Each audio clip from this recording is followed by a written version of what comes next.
Napoléon, dictateur ou pas? Pour moi, à la deuxième, après qu'il soit devenu premier consul, oui, il a des volontés, des velléités d'être un dictateur. Il le deviendra. Il deviendra empereur.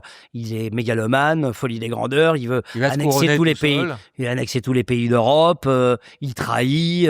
Il envoie à l'abattoir la plupart de ses hommes. Il pille pendant la campagne d'Espagne. Il pille pendant la campagne d'Italie.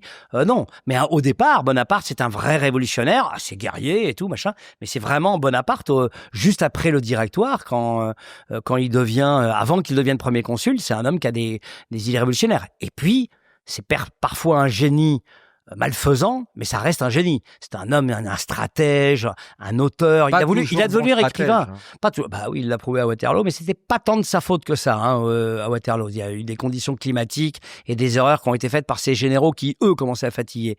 Mais c'est surtout que Bonaparte a été un mec formidable, au point que Beethoven, qui est mon idole par-dessus tout, a écrit la plus belle des symphonies qui ait jamais été écrite, la numéro 3, pour Bonaparte. Et quand Bonaparte est devenu un tyran, il a arrêté de l'appeler symphonie Napoléon et il l'appelait l'héroïque.